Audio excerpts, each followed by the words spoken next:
മകനെ, എന്റെ വാക്ക് കേൾക്കുകയും എന്റെ നിയമം കാത്തു സൂക്ഷിക്കുകയും ചെയ്യുക. നീ ജ്ഞാനത്തിന് ചെവി കൊടുക്കുകയും അറിവിന്റെ നേരെ നിന്റെ ഹൃദയം ചലിക്കുകയും ചെയ്യുക. ഉരുളറിയാൻ വേണ്ടി കേണപേക്ഷിക്കുക, അറിവിനു വേണ്ടി വിളിച്ചപേക്ഷിക്കുക.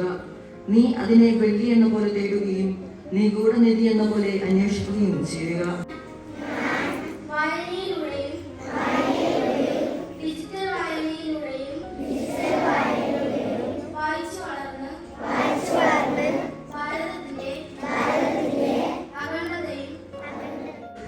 ഇന്ന് ജൂൺ 19 വായനാ ദിനം.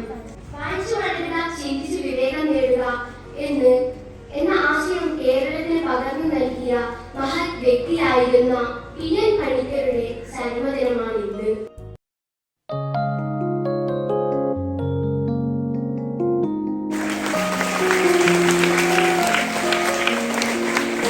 നമ്മുടെ ജീവിതത്തെ രൂപപ്പെടുത്തുന്നതിനുള്ള, അതല്ലെങ്കിൽ വിജയിപ്പിക്കുന്നതിനായിട്ടുള്ള സ്നേഹത്തിൻ്റെ മനോഭാവം, മര്യാദയുടെ മനോഭാവം, കാരുണ്യത്തിൻ്റെ മനോഭാവം, ഇവയൊക്കെ നമുക്ക് ജീവിതത്തിൽ സ്വായത്തമാക്കാൻ സാധിക്കുന്നത് വിദ്യാഭ്യാസത്തിലൂടെയാണ്, അതിലുപരി വായനയിലൂടെയാണ്.